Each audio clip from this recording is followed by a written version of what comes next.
Assalamualaikum warahmatullahi wabarakatuh. Alhamdulillah rabbil alamin. Nahmaduhu wa nasta'inu wa nastaghfiruh. Asyhadu an la ilaha illallah wahdahu la syarikalah wa asyhadu anna Muhammadan abduhu wa rasuluh. Alladzi la nabiyya wa la rasula ba'dahu amma ba'd. Alhamdulillah الآن نجتمع ونأتمر في هذا المكان المبارك لنتكلم عن أحد القضايا المهمة جدا للعالم الإسلامي، يعني قضية تركستان الشرقية، قضية الأرض المحتلة منذ زمان، وخاصة منذ زمن سيادة الصينيين الشيوعيين من العام 19 و49. عرفنا من الكتابات والبيانات والبحوث والصحافات وممن له مواجهة مباشرة بحال احتلال الشيوعيين الصينيين في تركستان الشرقية أن هذا الاحتلال قد أدت إلى مضرات كثيرة لديننا الإسلامي وللإنسانية سواء بسواء، التي يمكن أن نلخصها فيما يلي. أولا، سيطرة العقائدية الشيوعية اللادينية للأمة الإسلامية في تركستان التي سببت جهل أكثر التركستانيين عن دين الإسلام وبعدهم منه. ثانيا، هدم كثير من التعاليم الإسلامية في تركستان التي سببت طرح التاريخ الإسلامي منها، ويرسم التاريخ التركستاني بوجه الوثني أو المادي لا الإسلامي، بل يرسم الإسلام كالأساس للإيديولوجي الإرهابي الآن. ثالثا، هدم الاجتماع الإسلامي الذي يكون أساسا وعمادا لبناء البيئة والحياة الإسلامية في هذا البلاد الواسع. هذا هي الثلاثة المهمة من المضرات الكثيرة من الناحية السياسية والاقتصادية والاجتماعية للأمة الإسلامية في تركستان الشرقية. وإذا قابلناها بما وقع في تاريخنا الأندونيسي القديم، فتلك الحالة ليس بغريب. قد وقع لنا في زمن القديم ما وقع للتركستانيين. ففي زمن الاستعمار الهولندي من القرن التاسع عشر إلى نصف الأول من القرن العشرين الميلادي، أصابت لنا في أندونيسيا مصيبة العقائدية والسياسية والاقتصادية والاجتماعية.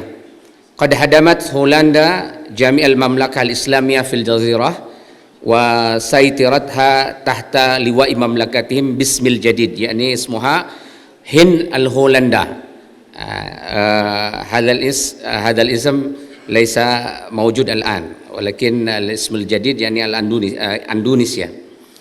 وحاولوا أن يمحوا أثر الإسلام في الجزيرة بعدة طرق، يعني بحركة التنسير وتبديل الحكم الإسلامي بحكم الهولندي اللاديني، وكتابة التاريخ الجديد الذي لا يؤتي الصفحة الكافية للإسلام والمسلمين في تعمير هذه الجزيرة وبناء حضارتها، وإحياء تقاليد الوثنيين القديمة لتبرير أن هذا الوطن ليس بوطن المسلمين، ولا حق على المسلمين لممارسة أي تقاليد الإسلام هنا، وغير ذلك مما أدت إلى تضعيف الإسلام والمسلمين. ولما رحنا من الاستعمار الهولندي منذ عام 19045 قد تأثرت تلك الخطة السياسية الاستعمارية تأثرا عميقا في مجتمعاتنا الإسلامي حتى الآن.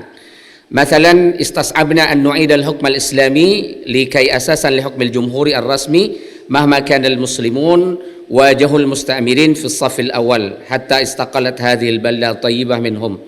ولكن مع حريتنا الآن على أن سيطرة الأجنبي، قليلا بعد قليل تغير الحكم الرسمي بادخال الحكم الإسلامي فيه، وكذلك في مجال الاجتماعي والثقافي. ولم يبعد من الذهن أن الاستقلال أمر مهم لنا قبل كل شيء في ذلك الوقت، وهذا أمر مهم أيضا للشعب التركستاني. نؤمن بيقين لا شك فيه أن الاستقلال الذي نلناه هو فضل من الله ونصر من عنده، لأنه لا حول ولا قوة لنا إلا بالله العلي العظيم. فلذلك قد كتب هذا اليقين في افتتاح القانون الدستوري لبلادنا، وكتب أيضا أن الفقرة الأساسية الأولى من 5 مبادئ الأساسية لبناء هذه الدولة التي نسمي المبادئ الخمس. المبادئ الخمسة هي الإيمان بالله الأحد. ولكن هذا النصر لما جاء من السماء فجأة بدون أي عمل إنساني عمله أهل أندونيسيا. فإذا ما الأعمال الإنسانية التاريخية التي أدت إلى هذه الاستقلال؟ يمكن أن نلخصها فيما يلي. أولا، حماية الثقافة الإسلامية في ذهن المسلمين بحماية الدعوة على أي حال كان. ثانيا، إحياء الجمعيات الإسلامية لجمع القوى الاجتماعية الإسلامية كي تكون أساسا لدعم الحركة الدعوية والثقافية والسياسية. ثالثا، بناء المدارس والمعاهد الإسلامية لإعداد الأجيال المسلمة الجديدة. رابعا، توحيد الصفوف بين الجمعيات والحركات الإسلامية، مثلا ببناء اتحاد الجمعيات واتحاد العلماء لتقليل الخلافات والآراء بينهم ولزيادة القوى في حركة المسلمين. وخامسا، إعداد رجال الحركة الخاصة من التلاميذ المدرسية والطلاب الجامعة بالمعالجة الثقافية الخاصة لتوصيل روح الحركة من جيل إلى جيل بعده. هذا هو من أعمالنا قبل استقلالنا في إندونيسيا. يمكن هذا العبرة القليلة